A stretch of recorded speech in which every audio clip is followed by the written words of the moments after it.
سب سے پہلے سلمان غنی صاحب آپ کے پاس آؤں گی.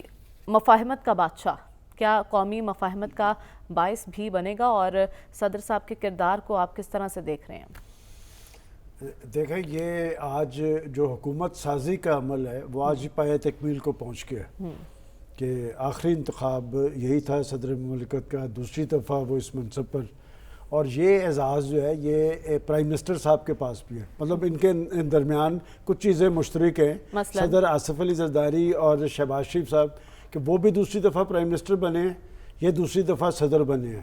لیکن ان کی جلدی سنے گی، وہ تو بہت جلدی پرائم منسٹر بن گئے دوسری بار. دونوں کے پاکستان کے فیصلہ ساز قوتوں سے بڑے اچھے روابط ہیں. دونوں اپنے اتحادیوں کو اور سیاستدانوں کو ساتھ لے کر چلنے کی اہلیت رکھتے ہیں. آپ کا سوال بڑا ویلڈ ہے کہ قومی مفاہمت کا بادشاہ. دیکھیں، بات یہ کہ وہ 18ویں آئینی ترمیم جو تھی اس میں بڑا کردار ان کا تھا، اور ان کا قد کاٹ اس لیے بنا تھا کہ انہوں نے اس وقت صدر کے پاس بہت سارے اختیارات تھے. انہوں نے اپنے اختیارات چھوڑے اور وہ پرائم منسٹر کو شفٹ کیے. پاکستان کی پولیٹیکل فورسز کے ساتھ انہوں نے، اور سب نے مل بیٹھ کے وہ کی تھی. اب جو نئی صورتحال ہے اس کے اندر ان کا رول بڑھے گا، اس لیے کہ جب آپ یہ کہتے ہیں نا کہ ایوان صدر ایک آئینی منصب ہے، کہ یہ بات درست ہے کہ یہ آئینی منصب ہے، لیکن اگر ماضی کی سیاسی تاریخ اٹھا کے دیکھیں تو میں ایک صدر کے حوالے سے بتا سکتا ہوں. غلام اسحاق خان، فاروق لغاری، یا اس کے بعد اتنی دور نہ جائیں. یہ جو ابھی گئے ہیں صدر عارف الوی صاحب، ان کے کردار کو آپ کس طرح سے میں عارف الوی صاحب کے کردار کو اس لیے کہ انہوں نے بھی مفاہمت کی اپنے طور پہ کوشش کی تھی. آپ کو یاد ہوگا کہ انہوں نے الیکشن سے پہلے مفاہمت کی کوشش کی، لیکن ان کا واسطہ اپنے ایک ایسے لیڈر سے تھا جو اپنے آپ کو اکلے کل سمجھتا تھا. اور زرداری صاحب اور شہباز شریف کے آپ دیکھیں کہ پیپلز پارٹی کے چیئرمین ہیں بلاول بھٹو زرداری، اور نون لیگ کے قائد ہیں نواز شریف. یہ دونوں پارٹی کی سینئر پوزیشن پہ ہیں دونوں شخص. اور اس سارے سسٹم کا اگر کوئی آپ سمجھتے ہیں نا کہ جی کوئی آگے چلنے کا سوال ہے تو اس بات پہ ہے کہ یہ دونوں بڑی پارٹیز ہیں، اور دونوں بڑی پارٹیز آپس میں منسلک ہیں. البتہ یہ بات ضرور ہے کہ پیپلز پارٹی نے کمال سمجھداری اور ذہانت کا مظاہرہ کیا کہ انہوں نے آئینی عہدے لے لیے، لیکن انہوں نے حکومتی عہدے نہیں لیے. لیکن یہ میں آپ کو کابینہ میں شامل ہوں گے کہ نہیں، کہ یہ آنے والے وہ دیکھ رہے ہیں. اصل میں بات ہے کہ جو صورتحال پاکستان کی معیشت کی ہے اس میں یہ ذمہ داری، یہ چیلنج قبول کر لیا. بڑا چیلنج تھا شہباز شریف صاحب نے، اب وہ قبول کر لیا. اور جس طرح کے معاملات نظر آ رہے ہیں، پہلی بات تو یہ ہے کہ آپ امریکہ دیکھ لیں، چین دیکھ لیں، یو اے ای دیکھ لیں، سعودی عرب دیکھ لیں، سب نے ان کی حکومت کو تسلیم کیا ہے. تو اس کا مطلب کہ یہ قوتیں پاکستان کو معاشی حوالے سے کھڑا ہونے میں مدد دیں گی. اگر تو یہ آنے والے چند ہفتوں میں یہ ٹیک آف کر جاتے ہیں اور آئی ایم ایف سے معاملات طے ہوتے ہیں تو پھر بڑی عید سے پہلے پیپلز پارٹی کیبنٹ میں شامل ہوگی. ٹھیک ہے، یہ بڑی خبر دے رہے ہیں، اور آنے والے چند ہفتے اہم ہیں اس حوالے سے. لیکن آپ نے یہ بھی کہا کہ شہباز شریف اور آصف علی زرداری، ان دونوں میں بہت سی چیزیں مشترک ہیں. ڈاکٹر صاحب، یہ جوڑی خوب جمے گی، لیکن ہم نے دیکھا ہے کہ دو الگ الگ سیاسی جماعتیں ہیں، ان کے نظریات اور منشور میں بڑا فرق ہے. نچکاری کا اگر عمل پایہ تکمیل تک پہنچاتی ہے نون لیگ، تو کیا پیپلز پارٹی ان کی حمایت کرے گی؟ کیونکہ صدر کا ایک اہم کردار ہے بل منظور کروانے میں. دیکھیے، صدر کا جو کردار ہے فی الحال تو محدود ہی رہے گا، اور وہ صدر کا کردار اس وقت بڑھ جاتا ہے جب جو پرائم منسٹر ہے اس کی حیثیت کمزور ہو جاتی ہے. کسی وجہ سے کولیشن پارٹنر اس کو آنکھیں دکھانا شروع کر دیتے ہیں، قبولیت میں کچھ کمی آ جاتی ہے. تو ایسی صورت میں پھر جو ہے نا صدر کے لیے سپیس کریٹ ہو جاتی ہے کہ وہ مینوورنگ کرتا ہے اس قسم کا. لیکن دیکھیے، آج جو کچھ ڈیولپمنٹ ہوئی ہے پازیٹیو ڈیولپمنٹ ہے کہ پریزیڈنشل الیکشن ٹھیک ٹھاک طریقے سے ہو گیا، اور جو الیکشن ہارے ہیں اچکزئی صاحب، انہوں نے بڑا پازیٹیو سٹیٹمنٹ دیا ہے، جو کہ بہت اچھی بات ہے. ہم یہی ایکسپیکٹ کرتے ہیں کہ جمہوریت کی قدریں اسی وقت فروغ پائیں گی جب مقابلہ کرنے والے ایک سلیقے سے کام کو چلائیں گے. لیکن میں ایک اور چیز سوچ رہا تھا کہ پاکستانی سیاست کو ہم کس طرح دیکھیں. دیکھیے، اس وقت پاکستان کے 3 بڑے عہدے 2 خاندانوں میں ہیں، 2 خاندانوں میں چلے گئے پریزیڈنٹ کو ملا کے اور ہو کے.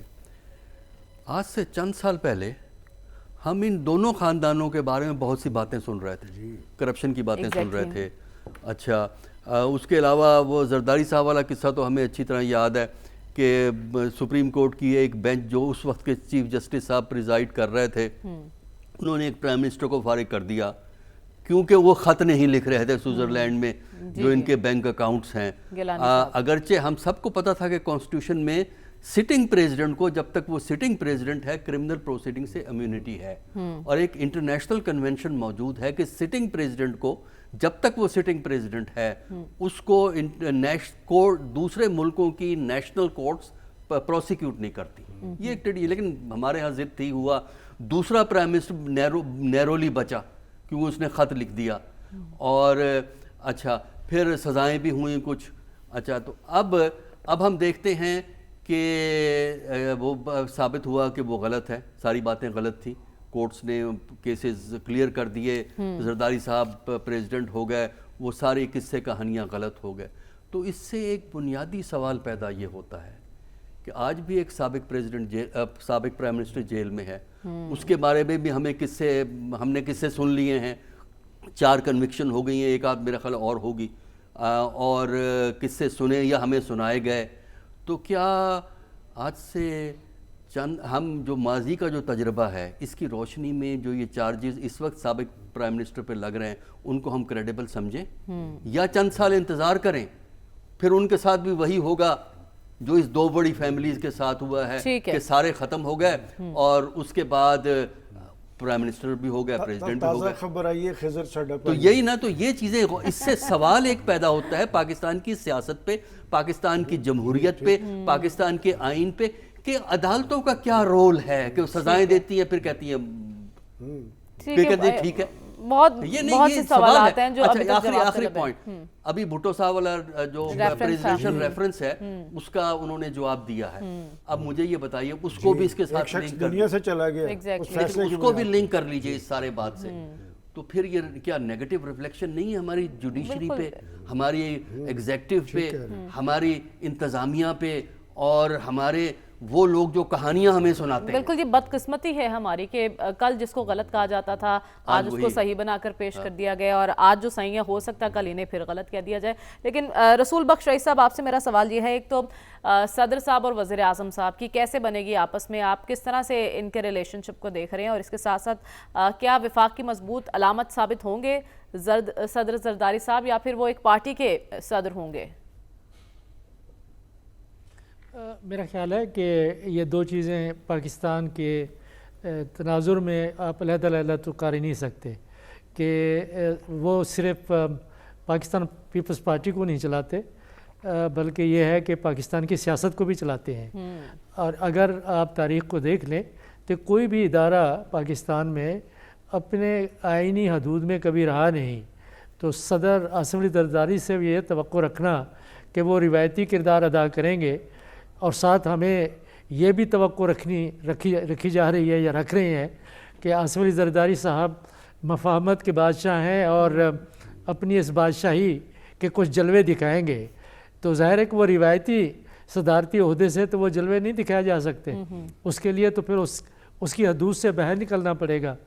صدر ایک علامت ہوتا ہے، لیکن اتحاد کا اور قومی یگانگت کا، ہم آہنگی کا اور یونٹی کا. لیکن یہ ہے کہ اصل سیاست ذرا مختلف رخ دکھاتی ہے، اور صدر اس وقت جو دونوں کی جوڑی ہے جس کی آپ نے بات کی ہے، رشتہ ہے وہ مفاد کا رشتہ ہے اور سیاسی ضرورت کا رشتہ ہے. اور اس کے ساتھ ساتھ جو جہاں ان دونوں کی پذیرائی ہے ان کی طرف سے بھی اشارے ہیں کہ آپ نے اکٹھا مل کے کام کرنا ہے، کہ خطرات ملک کو بھی اور ان کی سیاست کو بھی اور موروثی گدی نشینی کو بھی بہت ہو سکتے ہیں. تو ظاہر ہے کہ اس وقت جو پاکستان میں ایک سیاسی تناؤ چل پڑا ہے پچھلے 1-2 سال سے، اس کے پس منظر میں آپ دیکھیں تو پاکستان پیپلز پارٹی اور مسلم لیگ نون کا ایک دوسرے کے قریب آنا، قریب رہنا اور قریب رہ کر آگے چلنا انتہائی اہم سیاسی ضرورت ان کے لیے بن گئی ہے. ان کی سیاسی بقا پاکستان میں اسی کے اندر ہے. تو ظاہر ہے کہ وہ ایک ایسا جہاز جس میں دونوں سوار ہیں اگر ایک اس میں سے چھلانگ لگا کے نکل جاتا ہے تو دوسرا اس میں بچ کے آگے نہیں چل سکتا، تو ظاہر ہے کہ وہ پھر اکٹھے ہی رہیں گے. ضرورت ہے تو اس لحاظ سے میں سمجھتا ہوں کہ یہ بھی ضرورت ہے کہ ملک کو مسائل سے نکالے اور نکال سکتے ہیں. اگر مفاہمت ہونی ہے تو وہ فیصلے میرا نہیں خیال کہ ریونڈ میں ہوں گے یا نواب شاہ میں ہوں گے یا صدر اور وزیر اعظم ہاؤس میں ہوں گے.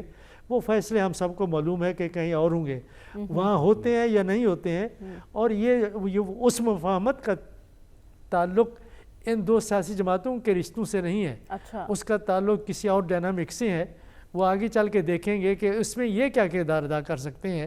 لیکن میرا خیال ہے کہ اس وقت لیکن سیاست کا بہت بڑا کھلاڑی کہا جاتا ہے آصف زرداری صاحب کو، تو مفاہمت کا بھی کوئی راستہ نکال پائیں گے یہ سیاست کے بڑے کھلاڑی کے نہیں؟ یہ ایک اہم سوال ہوگا جس کا جواب ہمیں تلاش کرنا ہوگا آگے چل کے. لیکن صافی صاحب اس سے پہلے آپ کو کیا لگتا ہے کہ ایوان صدر کوئی اہم کردار ادا کر سکتا ہے مفاہمت کی سیاست کو فروغ دینے میں؟ اور 18ویں ترمیم ایک بڑا کریڈٹ ہے زرداری صاحب کا.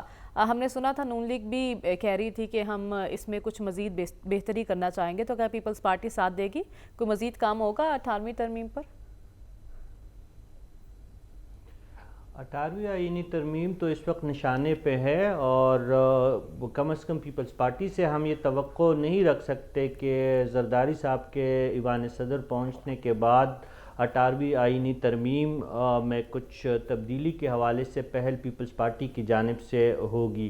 اگر یہ ایسا کیا جائے گا تو یہ ہماری بدقسمتی ہوگی، کیونکہ ابھی تک پیپلز پارٹی 18ویں آئینی ترمیم اور صدارتی اختیارات کم کرنے کا کریڈٹ لیتی رہی ہے. اور واقعی جب 2008 میں زرداری صاحب پہلی دفعہ صدر بنے تو کسی کے وہم و گمان میں بھی نہیں تھا کہ زرداری صاحب جیسی شخصیت اپنے اختیارات کم کر کے اور 18ویں آئینی ترمیم لا کے اور اس کے لیے راہ ہموار کر کے صوبوں کو اس قدر بااختیار کر دیں گے کہ اب ہم دیکھ رہے ہیں کہ کچھ صوبوں کی استطاعت ہی سے باتیں آگے نکل گئی ہے. تو کچھ چیزوں کو درست کرنے کی ضرورت محسوس کی جا رہی ہے. لیکن یہ جو آپ کا سوال ہے کہ 18ویں آئینی ترمیم کے حوالے سے اگر کوئی بھی اقدام کیا جائے گا، اگر مسلم لیگ نون کی طرف سے پہل کی جائے گی یا پیپلز پارٹی کی طرف سے کی جائے گی، تو میری نظر میں یہ ایک بڑی جو ہے غلطی ہوگی اور عوام کے غیظ و غضب کا نشانہ یہ جماعتیں ضرور بنیں گی. یہ 18ویں آئین کا جو معاملہ ہے وہ اب سیٹل ہو چکا ہے، آپ نے صوبوں کو بااختیار کر دیا ہے. اب آگے بڑھنے کی باتیں ہیں. زرداری صاحب مفاہمت کے بادشاہ بے شک ہوں گے، لیکن اس وقت آپ کا مسئلہ سیاسی مفاہمت کے ساتھ ساتھ معاشی مسائل بھی ہے. ہم نے یہ دیکھنا ہے کہ موجودہ حکومت اور صدر زرداری صاحب جو ایوان صدر میں جلدی وہ اپنے عہدے پہ فائز ہو جائیں گے، ہم نے یہ دیکھنا ہے کہ یہ ملک کے اصل مسائل جو ہے، خصوصاً جو ہمارے معاشی مسائل ہے، اس میں ان کا کردار کیا رہتا ہے. کیا اس میں ان کا کردار مفاہمت کا سامنے آتا ہے یا مفادات کا نظر آتا ہے؟ تو یہ ابھی کہنا قبل از وقت ہے کہ زرداری صاحب مفاہمت کا بادشاہ ہے یا مفادات کے شہنشاہ ہے. یہ آنے والے دنوں میں یہ بات آپ کہہ رہے ہیں دیکھنا یہ ہوگا ترجیح کس کو دی جائے گی، مفاہمت کو یا پھر مفادات